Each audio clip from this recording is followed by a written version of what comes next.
Welcome, everybody.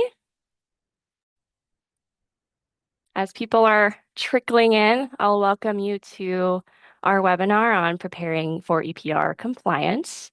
I appreciate you taking the time with us today, and I'll go into some logistics and introductions as people trickle into the room. First of all, this webinar is recorded and will be sent out to all of you, including the materials. And second, while we don't have time for live Q&A today, we do still encourage you to submit questions that you might have during the presentation through the Q&A function that you'll find at the bottom of your screen. We'll do our very best to address them individually after the webinar, so we do encourage you to, if you are leaving questions, leave them non-anonymously so that we can follow up with you afterwards. So I'd love to introduce you to our EPR experts that we have on the call today. You'll have the pleasure of hearing from Regina Pimentel and Stella Stark today. Regina has spent nearly 7 years at Allbirds before pivoting into sustainability strategy at Agendi. Her real-world supply chain experience and learnings from the dynamics of decarbonization decisions in practice has really grounded her in understanding packaging and retail challenges. Stella has a background in engineering and sustainability and brings a technical foundation to all of her work. In addition to EPR, she has supported Agendi's clients across many different data-intensive projects, including greenhouse gas inventories, technical research, and decarbonization roadmaps. Quickly, for those who are unfamiliar with Agendi as a whole, Agendi is a sustainability and climate strategy consulting firm. We have headquarters in North America, the UK, and the EU, and serve over 200 different global clients. We do offer a variety of services, including preparation for compliance with regulations like EPR, of course, which we'll be talking about today. But we also work with our clients on a wide array of other offerings, including greenhouse gas inventories, climate-related risk assessments, materiality assessments, target setting, transition planning, etc. So I will now pass you to Stella to talk through the EPR 101 that we have for you today. Thank you so much, Natalia, for the lovely introduction. Today, we're going to be going over key definitions in the EPR landscape, break down state-level EPR laws. Then we'll walk through a case study of a company calculating their material weights and reporting them to the Circular Action Alliance. And then lastly, end on next steps for your EPR reporting journey. Starting with key definitions. The ultimate goal of EPR laws is to shift the cost of waste management from the municipality, which is ultimately the taxpayer, to the producer. So the producer is paying for the waste management costs of the packaging that they put into the ecosystem. EPR laws are not new, and they have been applied to many, many materials, not just packaging. Back in 1991, Germany launched their first EPR for packaging law, which they called the Green Dot System. EPR laws throughout Europe in the 90s and 2000s really did catch on for packaging and electronics, vehicles, and batteries. In the 2010s, we saw EPR being adopted internationally with Brazil, Chile, China, South Korea, Australia, New Zealand, and more adopting EPR frameworks. Within the US, EPR is also not a brand new concept. EPR has existed for a very long time. In 2004, Maine launched its first EPR for electronics law and has since then existed for bottles, paint, batteries, and mattresses. What is new is EPR for packaging laws. We'll just be referring to this as EPR throughout the rest of the presentation. There are 7 states with active EPR for packaging laws and many more who have introduced legislation. EPR systems consist of the following 3 players. So we have the state regulatory agencies who are responsible for setting legal requirements, approving program plans, and enforcing compliance and penalties. In California, where Regina and I are, that is CalRecycle. Then we have producer responsibility organizations who you'll be hearing us refer to as PROs. They're responsible for collecting producer data, calculating and collecting fees, and managing recycling system funding and improvements. In all states but Maine, who has yet to select their PRO, the Circular Action Alliance, or CAA, has been selected as the PRO. And then lastly, we have producers. Producers are the ones who have covered materials, who then report their covered materials to the PRO and pay fees based on the covered materials to cover the waste management of those materials. These fees are paid to the producer responsibility organization, who acts as the middleman in the system and then passes those fees back to the state. We're going to dive a bit deeper into producers' covered materials and fees. Determining your producer status is one of the main cruxes of EPR laws. Generally, you can determine your producer status using this decision tree that we're about to describe, but it is not always the case, and there are many exceptions that we will go into. So first step in this tree is if the product is sold or distributed in the state under the manufacturer's own brand or without any brand identification, then the producer is the manufacturer. If the product is made by someone other than the brand owner, then the brand licensee under whose trademark the packaged item is sold or distributed to in the state is the producer. And then lastly, if there is no person described in the first or second step here within the United States, then the importer who brings the product into the US using covered materials for sale or distribution in that state is the producer. This definition does vary state by state. There's some states like Maine who adds more steps to this decision tree. For example, in between those last two boxes there, they add the brand owner being the producer. So we highly, highly, highly recommend you going over relevant producer definitions for each potential covered material with your counsel. Another great variation to this tree is for the producer definitions for e-commerce and for paper products. For e-commerce, the product itself that is being shipped to your end consumer, that packaging is covered by the producer definition described in that tree. However, the packaging that is used for shipping, the producer responsibility generally falls on the person who packaged it for shipping or the shipper. And then for paper products, the producer is often the publisher of those products for newspapers, flyers, etc. Common exemptions across the board is that usually in states there is a tonnage threshold as well as a revenue threshold. So that tonnage threshold in most states is if you produce less than 1 ton of covered materials in a reporting state, generally you are exempt. And then there is generally an exemption for if you make less than a certain revenue threshold in global revenue. Of course, as always, we have California being the exemption to the exemption, where they have no tonnage threshold and they have their revenue threshold being less than $1 million in California specific revenue. Moving on to covered materials. What is and is not a covered material varies state by state. A theme throughout this presentation, which you'll hear us repeat many, many, many times. For packaging, covered materials generally include primary, secondary, and tertiary packaging. Where it can get really tricky is with the exemptions. For example, Colorado explicitly excludes business-to-business packaging, the packaging that does not meet the end consumer in their EPR laws, but that is not necessarily the case in, for example, California. It is very, very important to check the regulation for each state that you will report to. There are some common covered material exemptions across the states. For example, if a product is already covered by an EPR scheme that we were talking about in the history lesson, for example, a bottle bill product or architectural paint that goes back to a paint collection system is generally exempt to avoid over-reporting. Medical and drug packaging is also generally exempt, as well as packaging intended for long-term storage, which is typically over 5 years. The next cover material that we are seeing come up in these EPR laws are paper products. These are paper materials that are not used as packaging. Think like newspapers, flyers, magazines, etc. And we're seeing this covered in Colorado, Minnesota, Washington, Oregon, and Maryland. And then lastly is food service ware. These are those single-use items that are used for serving, consuming, or transporting food or beverages. Think like straws, clamshells, any of those to-go containers. And these are covered in Oregon, Colorado, and California for plastic food service ware only. So there are a lot of covered materials and also a lot of exemptions. Again, please look at the exact bill text for the states that you will be reporting to for complete lists. And next, we're going to be talking about fees. Fees generally are given in cents per pound and are differentiated by material type. Each state will have their own fees for each material type. The Circular Action Alliance is the organization that calculates how much each of those fees should be, and year over year, those fees may vary.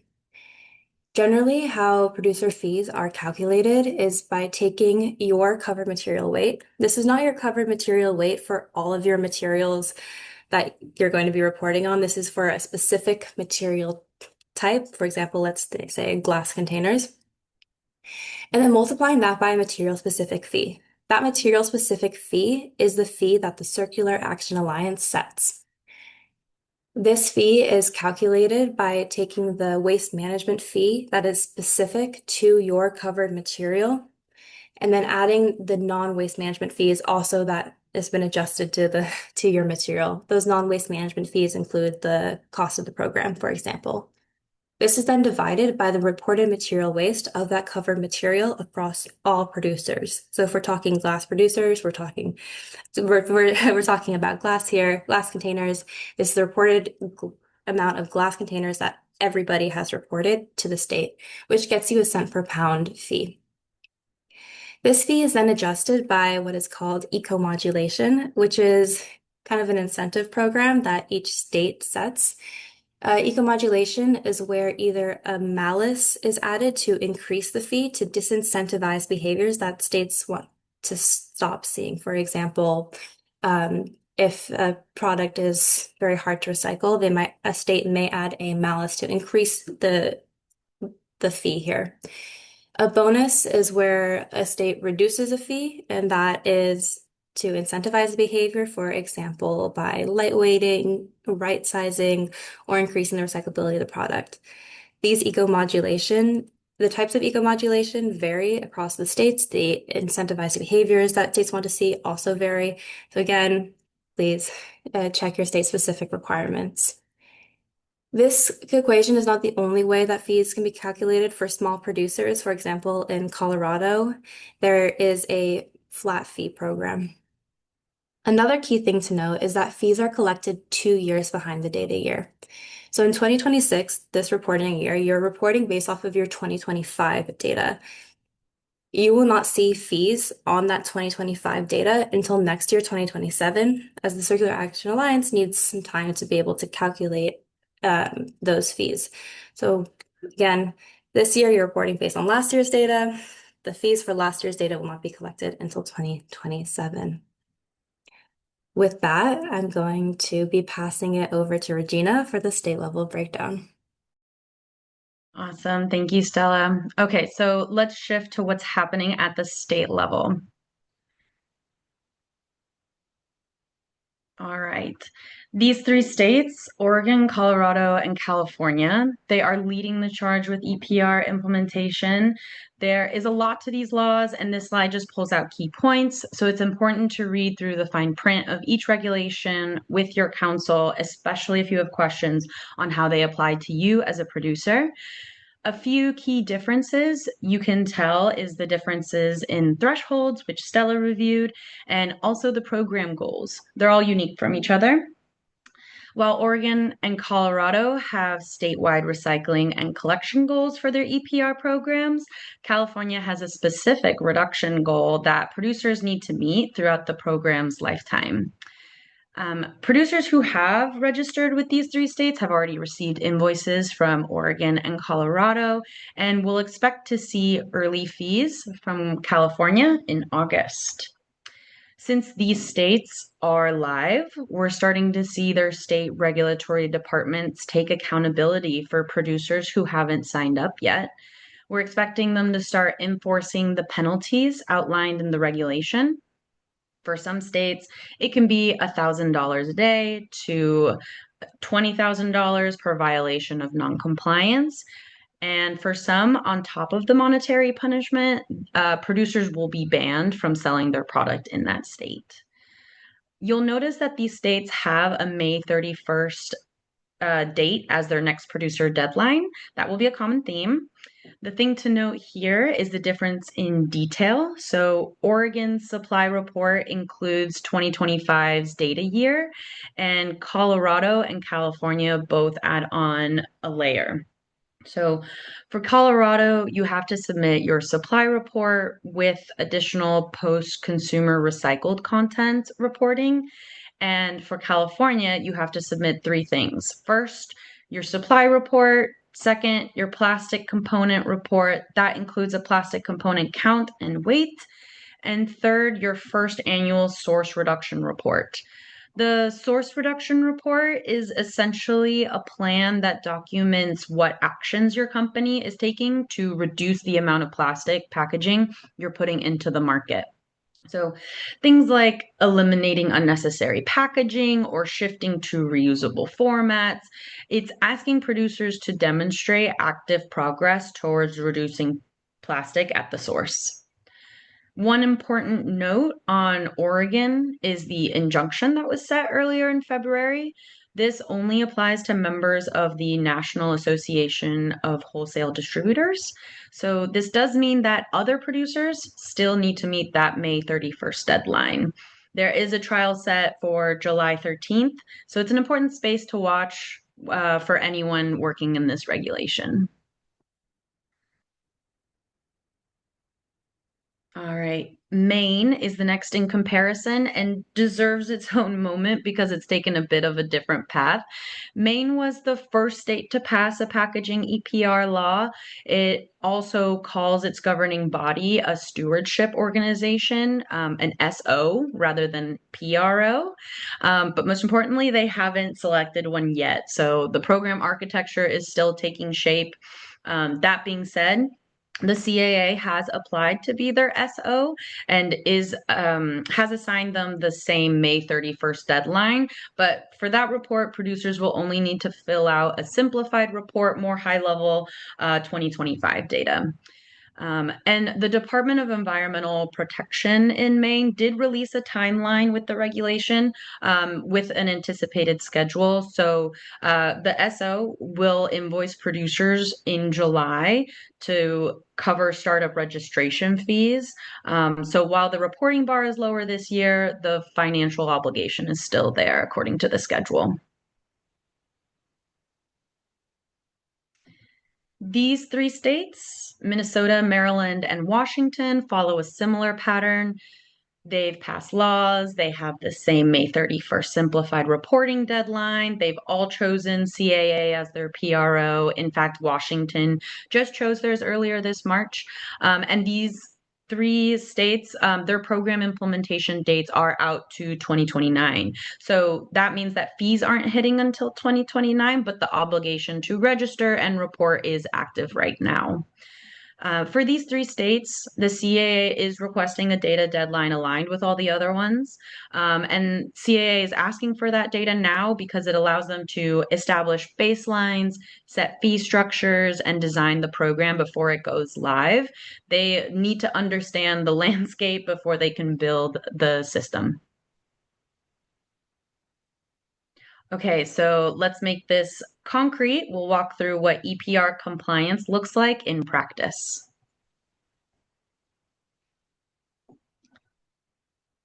So the annual report has two components, qualitative data, where you'll list affiliated producers, brands, subsidiaries, and document the methodologies you used. And the quantitative data piece, this is where the core of the report, total packaging weight in pounds, broken down by material category, which you get by multiplying your supply volume for each product by the packaging weight per unit. Here's a repeatable three-step cycle to calculating packaging weight. So step one is determining supply volume and materials. You need total units sold per product per state, and you need to know the material type for every packaging component.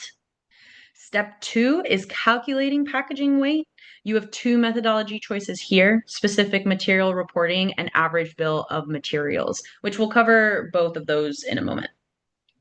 And step three is where everything comes together, registering with CAA and submitting your report through their producer portal. You'll enter your total packaging weight rolled up by material type in pounds. And the important thing to remember is to treat each reporting cycle as a data improvement opportunity. The more precise your data is, the more accurate your fees are.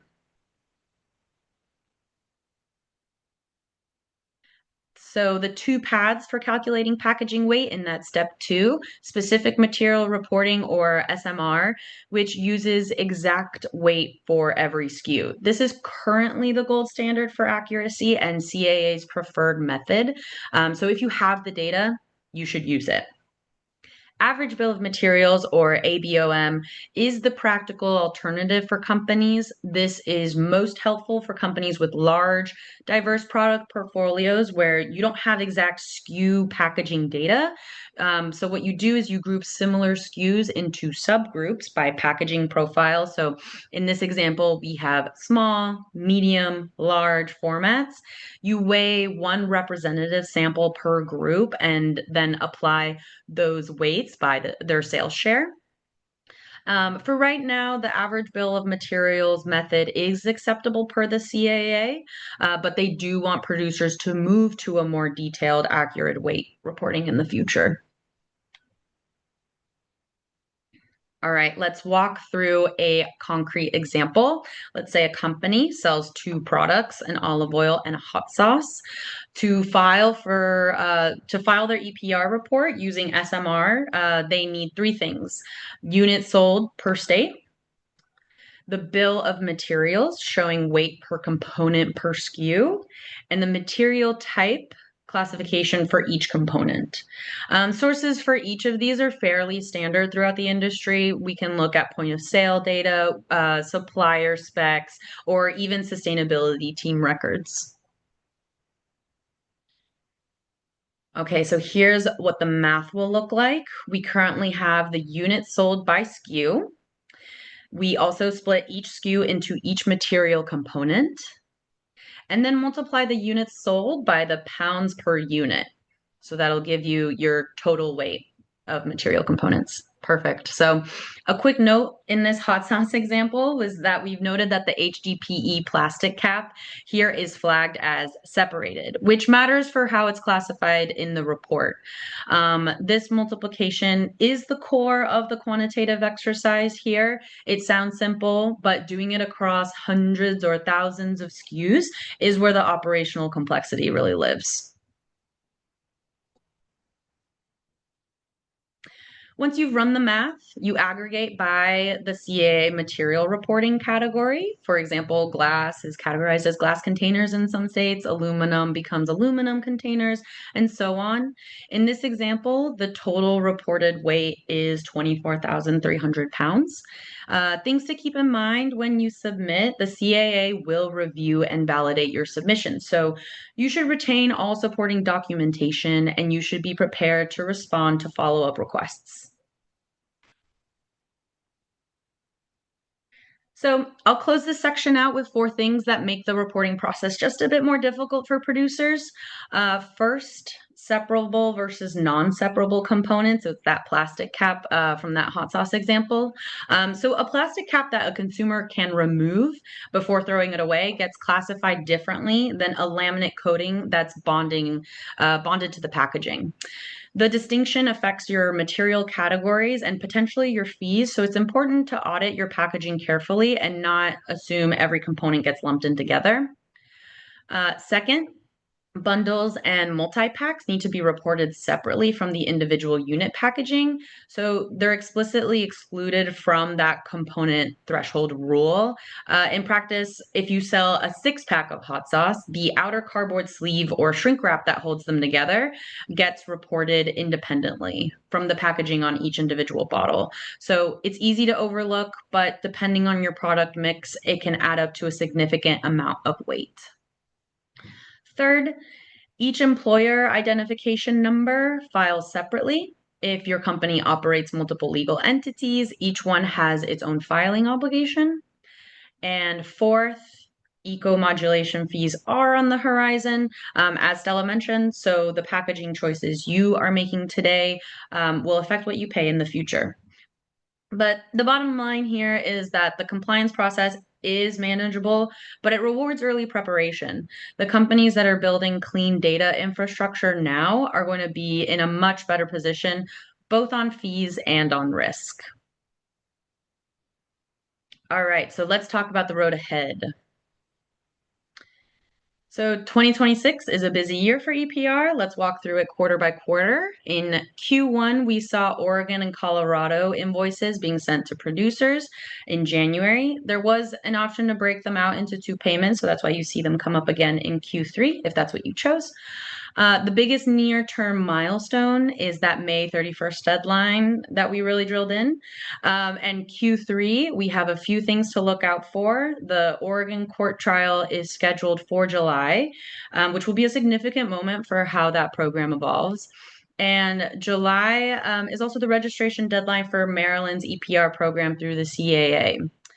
Then in August, California issues its early fee invoice, which will be one installment. And then by the end of 2026, or just before January 1st, 2027, Cal Recycle does need to have approved California's plan for the program to formally begin. And by 2027, producers are looking at the first year where multi-state fees hit simultaneously. That's a meaningful cash flow moment that finance teams need to be aware of and planning for right now. Okay, so let's look at what a proactive compliance strategy looks like for a company. A lot of what you've heard of today is covered in steps 1 through 4. Step 1, confirming your status. Before anything else, you need to know whether you're in scope. Step 2, gathering that data. This is often the most time-consuming step, and it's where a lot of companies get stuck. Step 3, engaging your suppliers if needed, issuing a standardized data request where possible, update contracts to require that suppliers provide this data going forward. Building it into procurement now saves significant pain later. Step 4, registering, creating that compliance calendar that maps registration and reporting deadlines to your internal financial cycles. So these next 4 steps is what really takes producers to the next level. Starting with step 5, approximating fees and budgeting. So model your fee exposure across each state you're registered in. Even a rough estimate will help finance teams plan, and a more refined model reduces surprises in the long term. Step 6, developing reduction and design plans. This is where EPR becomes more than just a compliance exercise, a source reduction roadmap. So reducing packaging weight, improving recyclability. These efforts will directly reduce your fee exposure over time, especially as eco-modulation fees come online. Step 7 is building a governance structure. EPR compliance touches supply chain, finance, legal, sustainability, and operations teams. So you need clear ownership and internal reporting structures so that deadlines don't fall through the cracks. And step 8 is creating a version of harmonization for your team, aligning your strategy and reporting approach across all states so you're not running 8 separate processes. And the CAA's role as the PRO in most states creates a real opportunity to do that efficiently. These 8 steps aren't a one-time exercise. They're the foundation of a repeatable compliance program that gets stronger every year. All right, so that's where Agendi comes in. We're a specialist sustainability consulting firm, and EPR compliance is a part of what we offer. Practically speaking, we help clients at every stage of that 8-step process. We start with a gap analysis to understand where you are today relative to where you need to be. From there, we can run a packaging baseline assessment, help you build your data collection process, and create a compliance matrix that maps your specific obligations across every relevant state.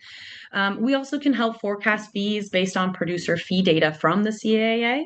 And for clients who want to go further, we help turn EPR compliance into a value creation opportunity, looking into better materials for you to use, packaging recommendations that ideally lower your long-term fee exposure. So if anything we've covered today resonates with you, the QR code on the side of the screen links directly to our booking page. We're happy to start with a scoping conversation. Awesome. And I'm looking at the time. We've made it just to that 30 mark. So thank you so much for all of your time today. We'll be sending out the recording after this. Feel free to reach out with any questions you have, but I hope everyone here has a great day. Thanks for coming.